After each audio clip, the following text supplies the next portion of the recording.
Okay, thank you very much, Leanne. I'm going to grab the mic because I have to kind of be over by the PowerPoint. You'd think this would get easier.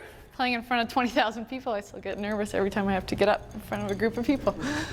Okay, so like I said, or like Leanne said, went to the Olympics in 2018, 5-time world silver medalist, Clarkson Cup champion, and so where it all started. So I grew up playing hockey in St. Anne, Manitoba. So I'm from a tiny town, just maybe 1,000 people, and growing up, I played boys hockey. That was all there really was to do in town. You went to the outdoor rink, you went to the rink, you played hockey. So I think there was usually like 10 or 11 kids on my whole team, and I was usually always the only girl until I was about 8 or 9, and then I would overlap with Jocelyn LaRock, who's actually also on the national team, which is pretty cool. So I grew up playing hockey when I was 3 years old. I have 8 siblings.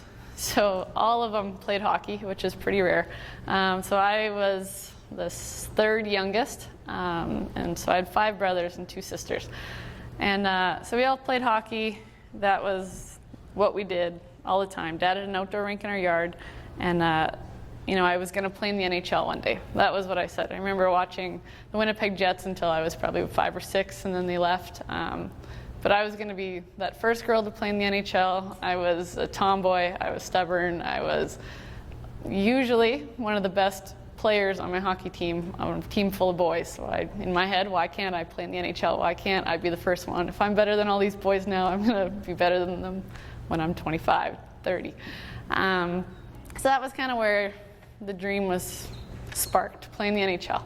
And I remember it was 2002 actually, and Salt Lake Olympics were on TV, and the girls were playing, and I remember watching girls on TV, and I was like, what is going on? Like, who are these girls playing hockey? I had never seen that before. And I remember watching, and I was just like, this is so cool. There's people from Manitoba on the team. There's Sammy Jo Small and Jennifer Botterill, and I remember like I had only ever watched NHL on TV. So for me to see women on TV, that was, I remember, like the pivotal moment for me. It was I was going to play at the Olympics one day. My dream changed from playing in the NHL to playing in the Olympics. And like I said, I was pretty stubborn. I was this little tomboy, and my mom would have to call me in at 9, 10 at night when I was like 6 or 7 because I wouldn't get off the outdoor rink. I'd come in and my limbs would be so cold I would have frostbite almost probably every day, and I would cry as I de-thawed, but they couldn't stop me from being on the rink with my siblings.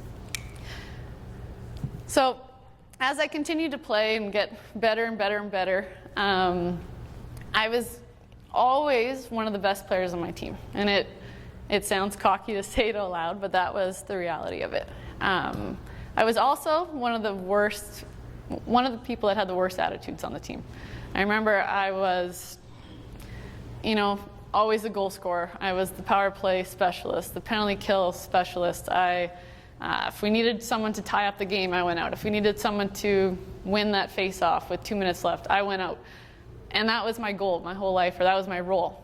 And I remember like parents after the game, and they like, I don't care how many goals you scored, you slammed your stick, or you hit the net with your stick because you were mad, or you shook your head at the ref. Like I was that kid, and I'm not proud of it, definitely. And I remember they were always just like, that's so much more important than your goals. And to me, that was, parents didn't know anything.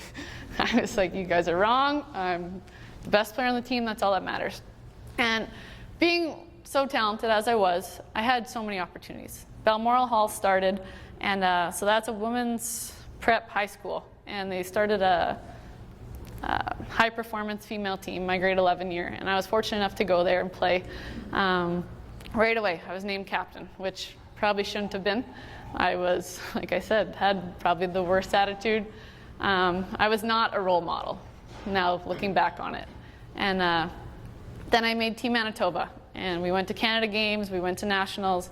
I was named assistant captain, and all these players would always, right, they'd count on me to get the big goal or do this and get the highlight reel play.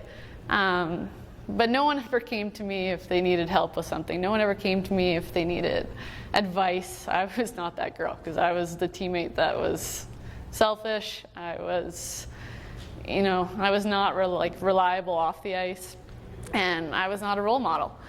And then came the opportunity after Canada Games. The head scout for Hockey Canada was there, and they saw me, and I got my first invite to the Canada Under-18 camp. I remember that was like huge for me. This was like the coolest thing I've ever done. I was so nervous, so excited. And I went to camp and I made the team, and I was just like thrilled. And again, I was first, second line, very successful, and I had never been cut from a team at that point. It was everywhere I went, I made the team, and I was put on the first or second line and told, go score a goal, go do this. But I was not a good person. And so as I continued on, I got a full scholarship. So I went to the States on a scholarship, picture of me and my sister. So she actually came, my last year was her first year, which was pretty special to be able to be line mates with her. But right away, so I chose a university where I would go and I would play all the time. We had a chance to win the national title. We were one of the best teams, and I was one of the best players on the team. I remember right away as a freshman, so first year, you normally don't go to a team and play. You normally sit on the bench for a bit. I was on the power play. I was penalty killing. I was that relied on player. And I know I keep stressing that, but that was my role. And coaches, I remember they would meet with me and they'd be like, you can't, if you don't agree with something, you can't shake your head at us. You can't roll your eyes. You can't do that. And I was just, it didn't sit with me. And because they kept putting me on the ice, they kept giving me playing time, they kept giving me all the opportunities. So for me, I was like, well, if I'm going to keep getting away with it, I can do it. Who are they to tell me no? And I'm not proud of it, but I was not someone who, was a role model. I was not someone who, even in this picture, I'm not someone that, my sister would look up to and say, that's what I want to be like. Because she would even, like, as a, what is she, 18, and I was 21, and she'd be like, you got to stop doing that. Like, she was the one telling me, and instead of vice versa. And so here I was, actually, and I got invited. So my freshman year of university, my second year, my third year, and my fourth year. So I got invited to the national team camp. So after under 18, I had made the under 22 for 3 years in a row. So that's basically our World Juniors for women. So we go to a tournament overseas every Christmas. So I had made the team 3 years in a row for the World Junior team. I had made the under 18 team. I had never been cut from a team in my life. And my freshman year, I went to the senior camp. I remember getting the call, and I called Jocelyn LaRock, who's actually from my town. And I called her, and I was like, Jocelyn, I'm so excited. Like, I'm going to my first senior camp. She had been on the team for a couple years. She was someone who I looked up to. And we were so excited. I remember going to camp, and I was like, I'm going to prove myself. I'm going to be one of the best players here. I can't believe they didn't invite me 4 years ago. Like, that was my mindset. And I remember after camp, I went into the coach's office, and they just said, you're not good enough. You're not strong enough. You're not fast enough. You're not what we want on our team. And I remember I was like, oh, screw you guys. Like, your loss. And I went back to university, and I continued. I was successful there. I made the under 22 team the following year. And so my second year, I get invited to camp. And this time I'm like, okay, I'm going to prove them wrong here. And so there's about 35 people that get invited to a senior camp, and 21 go to World Championships. And so here I was, second year at camp, and I'm all excited. And I remember they called me into the room after, and they're like, sorry, I'm like, you're not good enough. We're going to send you home. You can work on this, A, B, C, D. It was a long list. And I remember I was mad, and I couldn't take that feedback, because I was just like, they're wrong, and I should have made the team. And so my third year comes around, and so again, I'm at school and having fun, and my third year comes around, and I'm like, okay, I'm gonna be ready to go. I'm gonna be like the best at camp. I'm gonna do everything I can to make this team. Like, there's gonna be no reason for them to cut me this time. And I remember I actually was the second leading scorer at camp, and I was like, there's no way they can cut me after this performance. I was feeling like super confident, and I remember walking into the coach's room, and they didn't even tell me I was cut. They literally handed me a letter and said, you can read that letter on your way out. And I remember I was just like heartbroken. And I was like, okay, this is my dream. Like wanted to play on the senior team. I wanted to go to the Olympics. Like 3 times in a row I've been cut. Like, I don't know if it's for me. Done with Hockey Canada. And so I went home for that summer and I continued training. And I remember I went back for my senior year of university. And while I was there, I had made these other plans. I was going to go back to school. I was going to get my master's. I had applied at all these places. I probably wasn't going to keep playing hockey. And I was 21 years old. I thought I was old at that point. And I'm like, no, girls play hockey after 21. That was my mindset. And I remember, so I had this great senior year. It was, super excited. And then springtime comes. So spring is when the camp starts. It's usually in April.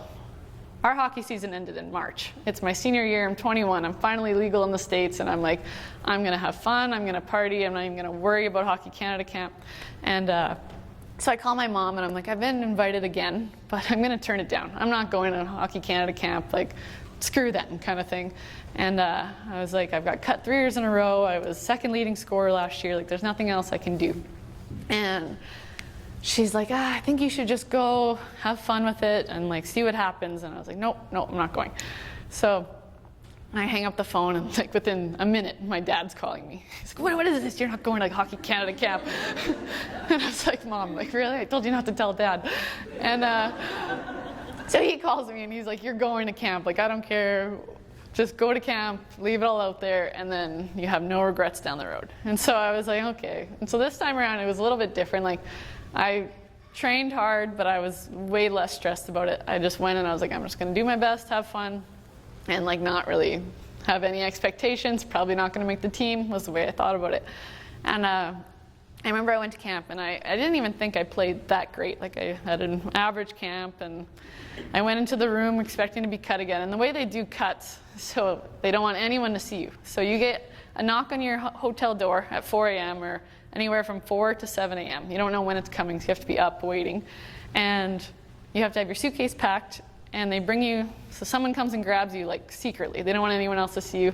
They bring you down a hallway so you don't see anyone, and then they bring you into a room, and if you make the team, they bring you back to your room, like so no one sees you on your way, and if you get cut, they lead you to the bus. And so you don't see anyone, you don't have to like have that awkward like, oh, I made it, or I got cut. And I remember I was like, oh, the bus is probably over there, 3rd year in a row, and I go in, and our general manager is in there this time. And if anyone doesn't know, Google Mel Davidson, she's a little bit scary. I was terrified. I'm like, what is she doing in here? And so our head coach is sitting there, and they're like sitting like cross-armed across the table, and I'm like, oh my gosh, this is like, you're done in the Hockey Canada program. That's what I thought was coming. Like, I was like, hey, could you just give me a letter? And I'm sitting there, and first thing she does is she slides a box of Kleenex across the table, and I was like, oh boy, like what's coming my way? And I was just so nervous. And she looked at me and she said, congratulations, you made the team. I remember I just started sobbing. Like, I was like, and then she looked at our head coach and she's like, see, you owe me $20. I knew she would cry. So they had a bet that I would cry when I made the team. I remember, and I cried for like 3 hours straight. Like we had like a team little breakfast after everyone found out. So it was like 3 hours later. I went up to my room. It was Shannon Zabados was my roommate, and she's like, buddy, like you made the team, like you're okay, you can stop crying. And I couldn't. And for me, it was like I had finally achieved my dream, and I had been cut 3 years in a row, and this was it. Like I made the senior women's team. I was just so excited. I went to breakfast. We had all this new gear. I remember like leaving for the bus later, and I still had my tags on, and they were like, you're such a rookie. Like, that's a fine. You have to take your tags off. And like I was just so excited. And okay, so that was the picture. So my first World Championships, so from camp, you go directly to World Championships. And so we were in Vermont, so we were in the US, and we actually ended up winning in overtime. So it was like, I was on the biggest high. I just made the team for the first time. We won the first World Championship. So this was in 2012. We hadn't won anything since 2007. And so we beat them in overtime. We were so excited. And it was just amazing. So now I'm like, okay, back to the drawing board. I was going to go to school next year, so now what do? I've made the national team. I got to kind of put that on hold. And so I moved to Ontario. There's no team in Manitoba to play on professionally. So once you graduate, 21 years old, you have to either go to your profession, or you have to move somewhere and play for not very much money. You have to make ends meet, you have to try to get by, but it's either Calgary, Toronto, or Montreal, basically, are your options. And so I remember, I'm like, what am I going to do? Where do I want to play? And so I moved to Brampton, Ontario, and I lived there. And I remember I was so used to university. NCAA, it's basically like you're a professional. You go to the rink every day, your stall is ready for you, your skates are sharpened. If you need your stick taped, they'll even do that for you.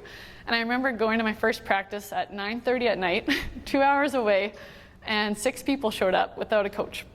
And I was like, oh my goodness, like I don't think this is not women's professional league. Like what is this? I remember to drive 2 hours home, and I called my mom bawling, and I'm like, I think I'm coming home. Like, I don't know, maybe I won't play hockey anymore. And she kept saying, stick with it, and things will happen. And so I played that year in the Canadian Women's Hockey League, and you find out every year, so you go to camp again. So I got invited to camp, and you still have to make the team every year. So even if I made it last year, there's no guarantees that you make it the next year. And so it's 2013, the World Championships are in Ottawa. So on home soil, in the Ottawa Center's rink, so it held, I think, like 18,000 people. And so I get called into the room, and they tell me I make the team, and we're going to Ottawa. And so I'm super thrilled. It's been 2 years in a row now I'm on the team. So we go to Ottawa, we end up losing in overtime. So on our home soil now, we lose in overtime. And it sucked.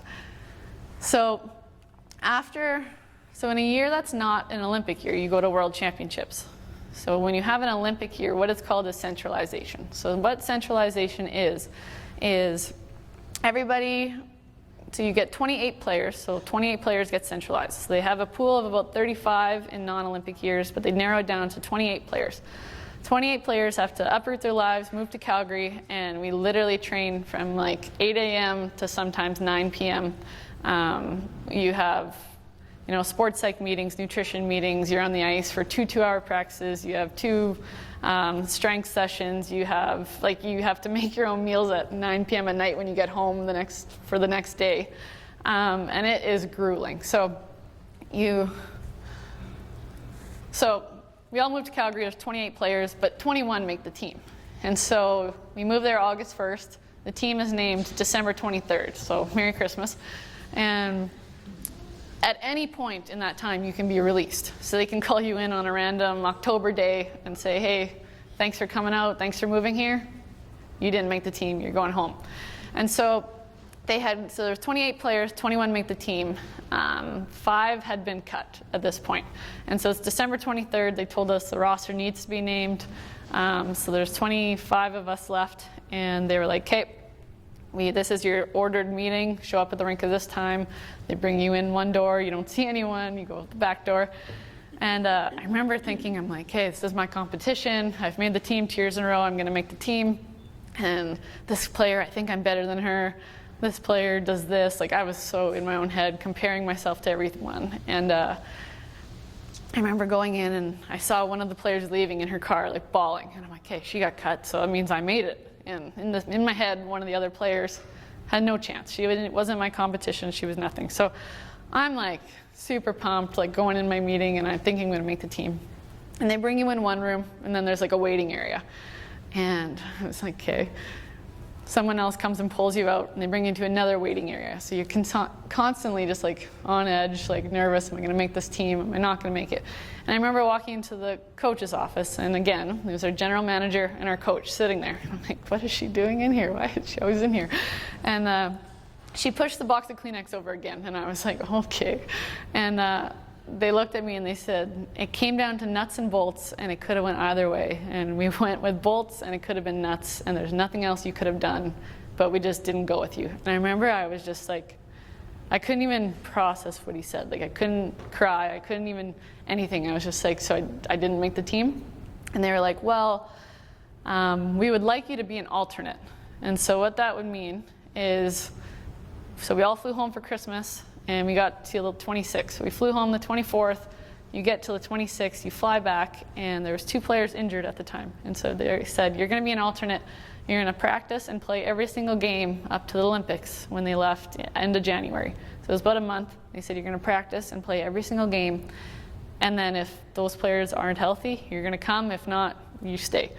I remember I was like, I don't know if I can do that.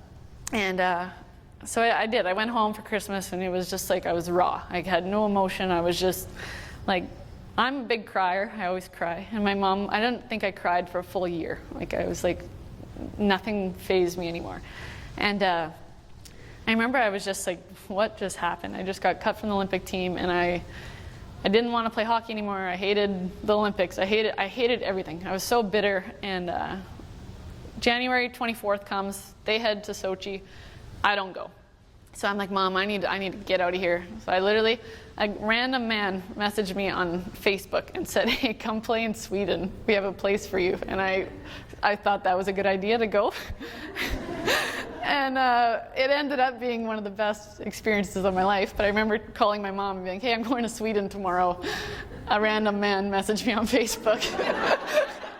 She was like, you're not going to Sweden tomorrow. I'm like, well, he already sent my itinerary through my email. Like, don't worry about it, I'll be fine. And I ended up going to Sweden, and it seriously was the best experience. And it was so much fun. And the girls actually allowed me to just, heal and do my thing.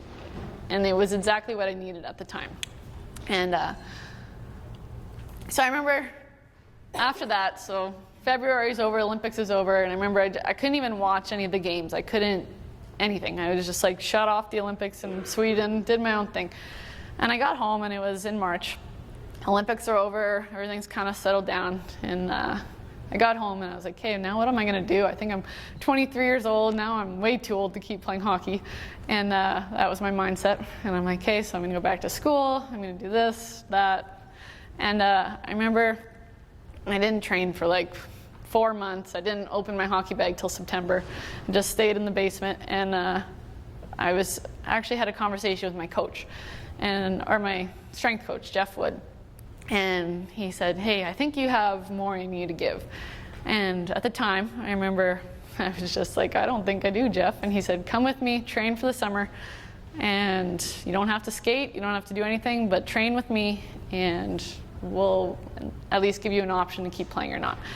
And so I remember at the start of training, I was just like, I don't want to be here. I don't like this. I hate hockey. Why am I doing this? And somewhere that changed. And I remember meeting with our sports psychologist, and many, many, many times I was a head case. And she said, you know what, if you are going to do this, you have to do it differently. You have to change something. You can't just keep doing what you've been doing your whole life, because obviously it didn't work. And so I agreed with her. And I remember sitting there, and I said, okay, I'm going to take it year by year. I'm not committing to a 4-year plan. I'm not committing to playing till the next Olympics. But what I am going to do is I'm going to make some new goals, and I'm going to do this totally different. And so every year we do fitness testings. We do it twice a year. And so my first goal was just every fitness testing, every single year, get better. So whether it's doing 7 chin-ups to 9 chin-ups to whatever, every single time my results got better. So there's 2 tournaments in non-Olympic years. We have a 4 Nations tournament in November and a World Championship in April. And the rosters are always different. 2 to 3 players go to some, they don't go to the other. And my goal was make both rosters every single year up to the Olympics. If I got cut from a team, that was it. Like, I was done. And my third goal was just to be the best teammate I could possibly be. Be the best person, be the best teammate, and volunteer, give back. There was just so much more I wanted to do. It was like, I don't want this to be about hockey anymore. I want this to be about being the best person I can be, mentally, physically, emotionally, someone who can be a role model, someone who young kids can look up to, someone who my teammates would come to if they needed something. And that was what I wanted to do. I remember being in university, being in high school, being on Team Manitoba, I was that player that no one wanted to be line mates with. No one wanted to come to for advice. No one wanted to piss off or give a bad pass, because my hands would go up like, what is that crap? And over the years with the national team, I started to see that in a lot of other players. And I remember I was like, I don't want to, like, I can't believe that girl just did that when I had a bad pass. Like, why did she do that? And, you know, my sister, I remember she looked at me and she said, Bales, that's you to a T. When you're the better player on the team, that is what you do. And I remember it kind of hit me. And so I said, I never, ever, ever want to be that teammate again. I want to be literally the cheerleader on the team, someone who can be like, you know, put a smile on someone's face when they have a bad shift, someone who's going to go and give a high five, someone who's going to tell the goalie to shake it off when they get scored on. And so those were my 3 goals, and that was kind of how I went about it. And so like I said, I started volunteering, and so like 90% of my time went to my volunteer efforts, and the rest went to, you know, training. And I mean, we trained in the morning in non-Olympic years, and then we'd practice at night with our club team. And so I got involved with mental health charities. I got involved with Classroom Champions, which you become a mentor for different classrooms across Canada, and you work with them on topics about anxiety and perseverance and goal setting and just different things like that. And I got involved with kids sport and jump sport. And there was just so many different things that, you know, I was occupying my time with, and I just became a happier, healthier person. And I remember young kids started to come up to me and they said, I want to be just like you one day, or I wear number 17 because of you. And I remember for me, that was what Jennifer Botterill was for me. I wore number 17 because of Jennifer Botterill in Winnipeg. And to hear that, like, I want to be the next Bailey Bram. I want to be someone who volunteers. I want to do charity work like you. And I remember it was just so special to me. And then I started to win awards for it. It was like, where is this coming from? And I remember I won like our Calgary Inferno, my club team. They give a community award every year, and I won it 3 years in a row. And to me, those things were what meant more to me than winning a championship with the team. Just to, you know, to win an award for something I loved to do and for something that was making a difference in people's life was, you know, still surreal to me. And so here it was this past, or last March, I should say, 2 Marches ago. And I had made every single roster, so my goals of never being cut again. I had never got cut. My fitness testing got better, and I was literally that teammate who was a cheerleader. And I remember it was like, if I'm going to be the 4th line center, or if I'm not going to play at all, nothing changes. My attitude doesn't change. My body language doesn't change. I'm going to be that consistent player that is always, you know, never too high, never too low, and just someone who's reliable. And so we got the call. They were going out, and who was going to be the 28 players. And so they told us there's 40 players that we're looking at. It's the tightest it's ever been. Just because you're at World Championships doesn't mean anything. And they actually told us if you were at World Championships, it was a measuring stick, so it's actually not a good thing. So I remember I was like, what? I was so happy to make the team, and now you're telling me it wasn't a good thing to go. And so we were all so nervous, and I remember getting the call, and they said, okay, congratulations, you've been centralized again. So round 2, you're going to move to Calgary August 1st, 12 to 13-hour training days. You can get cut at any point. And I remember I was just so excited. And it was totally different from last time. Last time I was going there, I was comparing myself every day. I was, you know, doing whatever I could to make the team but not be a good person. I was, you know, if the coach switched the lines up, which they did every day, I would read into everything. I was, you know, kind of like a little bit of a head case. And so I remember going, and I was just, my roommate was always stressed, and, you know, she was always like, oh, if they change the D pairing, what happens now? And I remember I couldn't be bothered. I was just like, oh, well, you figure it out. And I was just, you know, I went every day. I just said, I'm going to enjoy it. If I get cut today, there's nothing I could have done differently. There's nothing I could have changed. I was a good teammate. I worked hard, and I kind of checked in with myself every single day. And so I was so much healthier mentally, physically, and it paid off. So I remember going into our meeting, so we have the breakdown again. So 5 players have been cut now. And so this time they're taking 23 players to the Olympics, not 21. So the alternates, when I couldn't go last time, now the alternates got to go. So I remember I was just like, people are like, how mad are you that happened, that you didn't get to go? And I remember I was just like, I'm happy that 2 more players get to go. Like, my mindset was just totally different. And so I remember it was December 23rd, and cuts were happening, and I was so nervous again. And I go in, and I walk into the room, and the light is literally flickering. So there's a little waiting room, and it's like the light starts flickering, and I'm like, this is like a scary movie. And I'm like so nervous. It was like, I think I was one of the first ones. It was like 7 in the morning, and our coach, he's actually from Manitoba. So he comes in and he's like the messenger guy to come grab me to bring me to the coach's office. And I was like, oh, like trying to, ease the tension. I'm like, good morning, Chewy. And he just looked at me and he just put his head down, come with me. And so we're walking down this hallway and I'm just like, holy, he's normally like super cheerful and excited. And I was just like, this is not going to be good. And so I walk in and there's our head coach, our general manager is sitting there and there's a chair for me to sit beside her. And all of our coaches are there in this small little office. And I remember I was just like shaking. I was so nervous.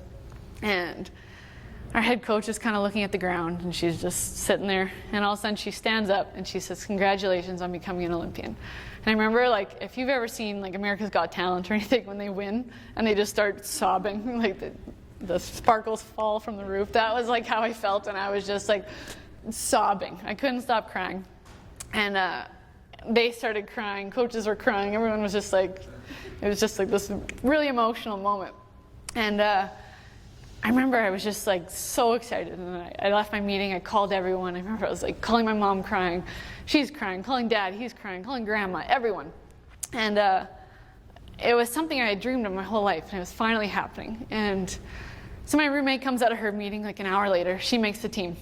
So we were just so happy. She's from Manitoba as well, and we were just like so excited. And we're like, hey, let's go celebrate, let's go to Chorus. So we go drive for breakfast, and I remember Chorus. And we're driving there and we're talking, we're like, man, we don't even care if we play, like, I don't care if I'm the alternate, like, I've just made the Olympic team, I'm gonna be an Olympian, like, no one can ever take that from me. And I remember all these things we were saying in the car, because we were just so happy. We'll be the stick girl, I'll be the water girl, like, didn't matter. And we were going to the Olympics. And so we were just, cloud nine. And so we go home for Christmas, everything's awesome, we go back, and we're training. And so we actually had 2 players that were injured again. So here we both are, we're playing a ton. I'm forward, she's a defenseman. And so I'm playing a ton.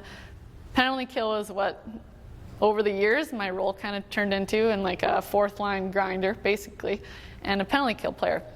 And I was playing on like the 2nd line, 3rd line, penalty killing a ton, like had lots of confidence, and was like super excited. Our team was, we were playing against AAA midget guys. We were winning every single game. We played the US in 8 exhibition games. We were 6-2 against them, so we were like really confident. Usually we don't have that much success lately against the US. We have 3-4 silver medals in a row. And so we've been beating them consistently, and everything was going well. And so Hockey Canada, what they do is they work backwards from the Olympics. So they figured out our gold medal day, where and when it would be, and they planned our schedule the whole year based off that. And so we 16 hours was the time change from Calgary. So their theory is it takes an hour for every hour that you lose or gain, it takes a day to catch up. So we went 16 days before the opening ceremonies to South Korea. And we played exhibition games. We stayed at like this 5-star hotel, and it was so exciting. We're there, we're in Korea, it's freezing, coldest place I've ever been. And everything's going amazing. And we get into Olympic Village and everything's just,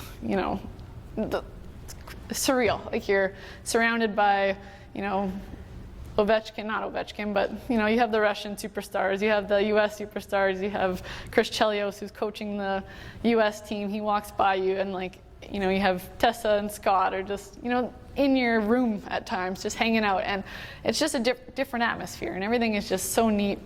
So everyone's excited, and you're in this little bubble. And I remember it was our first official team meeting in the village. So opening ceremonies are over, and it's like 3 days until game day. And we have our first team meeting in like 15 minutes, and I have a knock on my door. And I remember I was like, who the heck is here? And there's like video cameras, everything's super high tech there. So there's like video cameras to show who's at your door. And the drug testers are there. And I'm like, oh crap. So they come, and there's 5 of us in a room, and they're like, hey, we need you, or Bailey. And so that's me, so I go. And you go to this other area, and so I'm like, okay, well, I can't. You're not allowed to say no. At the time, I was so nervous that I didn't realize I could bring them to my meeting. And so I'm like, okay, I'm gonna go do my drug test quick. And so I go, and the meeting's about to start. So we have a group chat and everything. I'm texting the girls. They're like, okay, coach says it's fine. If you're late, don't worry about it. And so I'm doing like halfway through my drug test, and I get a call from my coach. And he's like, you need to be at this meeting. Let's go, hurry up, get here. So I'm like, okay. So we have to go, and there's like this little lady, doesn't speak any English, and she's just doing this to me. Like, no, we have to stay. That was their like universal code. They didn't agree with something, no one spoke English, so it was just like a big X. And so she just kept doing that at me, and I was like, no, like, you need to come, and like, there's no translator at this point. And so I show up to this meeting, and they like are about 10 minutes in, and our coach pulls me outside, and she says, okay, before we go in, I need to know if you're okay with this. So everyone's healthy, and instead of going 70 and 13 forwards, which would have been normal, we actually kept 14 forwards and 6 defense. So there was no alternate defense, and there was 2 extra forwards. And so the third goalie always sits. They don't dress, but they rotated. And so she told me, you're not going to play. You're going to be the 14th forward. You have the option to either sit in the crowd with the goalie, or you can stay on the bench. She said, I really hope you come on the bench. I couldn't imagine not having your energy, not having you on the bench. You're the best teammate we have, but we can't do this without you. But it's your call if it's going to be too hard, like emotionally, but you're not going to play. So like if you choose to dress, you're not going to see the ice. You're not going to dress. You're not going to anything. You have to be a cheerleader. You have to be mentally ready to go at all times. You can't have bad body language. You can't, anything that's going to affect the girls, you can't have. So you need to make this decision, like right now, as I'm walking into a meeting with this little drug tester. And I'm like, so I'm like trying not to cry. And I'm like, yeah, totally fine. Like, sounds good. I'll go on the bench. And just like trying to not let her see how much it's affecting me. And so I go into this meeting, and the girls are like clapping because I'm late, like joking around. And so I'm sitting, there's like one chair, so I have to like climb over people. I'm in the middle of the room.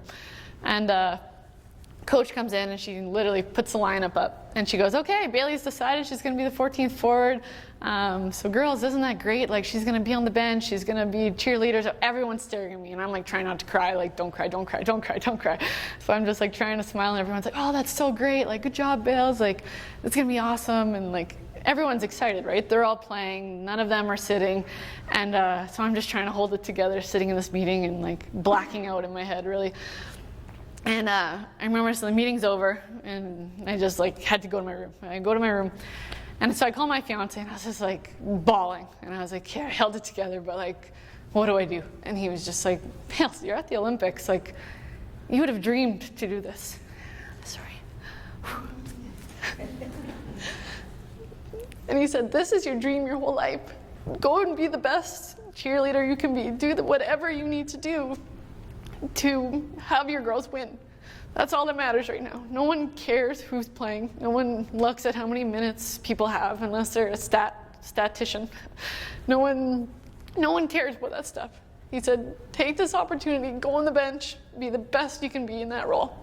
So here I am, and I'm like, yeah, you're right. Okay, so regroup and whatever. The rest of the day goes by, and I'm feeling better about it. And I remember first game happens, and I'm like, I'm prepared, but like I'm prepared to not play, right? So I'm like, there's M&Ms in the dressing room. Like, I'm having some M&Ms, and I'm like,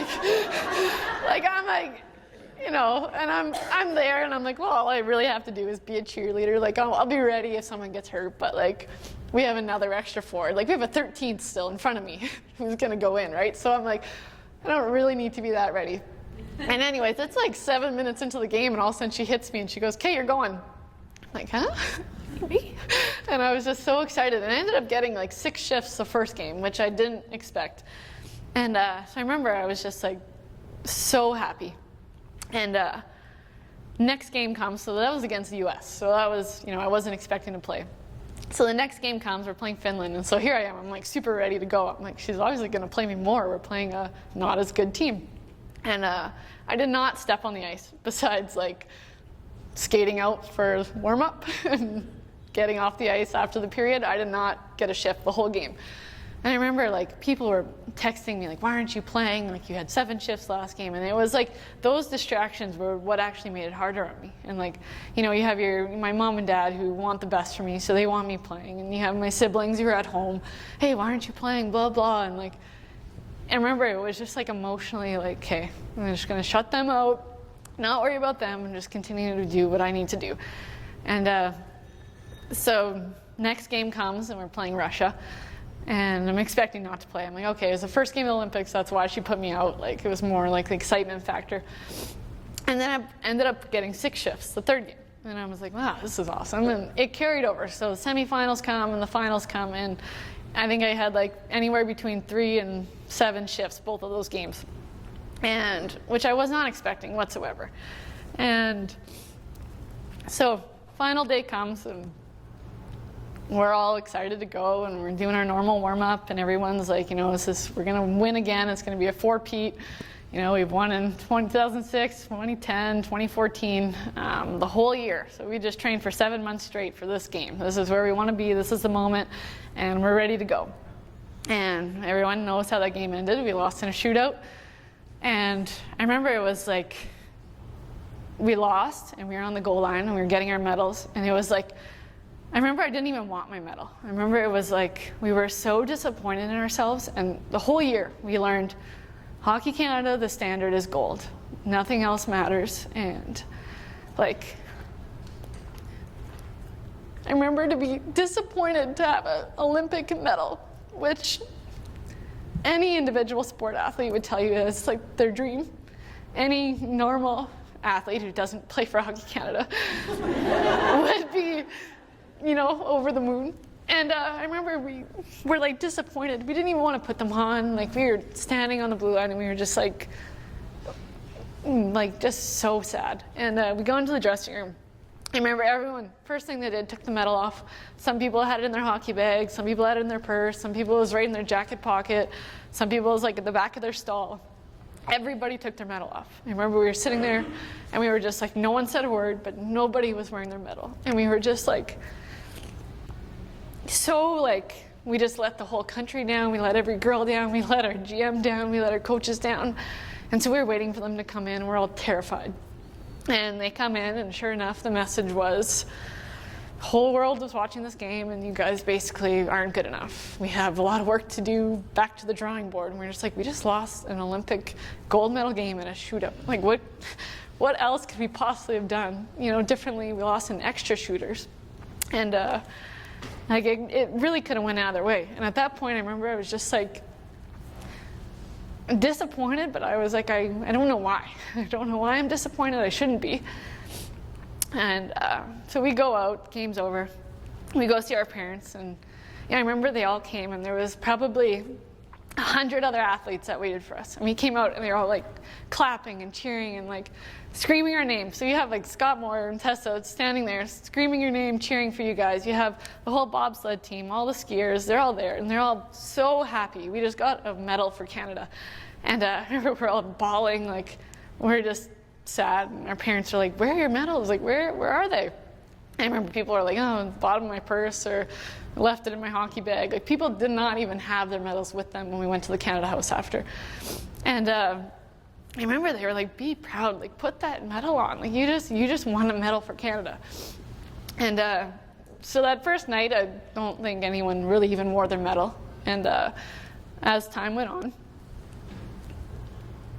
it got a little bit easier, and everyone kind of realized, like I remember we had meetings with just the girls, and we kind of talked, and we were like, we did everything we could. We just trained for 8 months for this medal. There's nothing we could have changed. There's nothing we could have done differently. Every single person left everything on the ice. Every single person did their best. Every single person was prepared, and we lost in a shootout. What else can you do? And I remember in our debrief meeting, so in March, we had to go home for a month, and we had to go back, and we had to debrief with the whole team and all the staff and everyone. And the message was different. The message was, you know what, everyone had time to kind of reflect and be proud of yourselves, be happy about the silver medal, be proud of the silver medal. And I remember in my individual meeting, they told me, we couldn't imagine not having you on the bench. We couldn't have imagined not having you at the Olympics. We couldn't have imagined you not being a part of this. And they were like, our coach said to me, she said, you are one of the best athletes I've ever coached. And she's only been in the program since I made that mindset change. So you didn't know me 4 years ago. Thank goodness. And I remember just hearing that. And then everyone had to, kind of talk about other teammates and stuff. And you had all this info given to you anonymously. So everyone had to do a survey, and you had to write exactly how you felt about that person. And no one knew where it was coming from. So some players that you didn't really agree with what they did, you wrote that.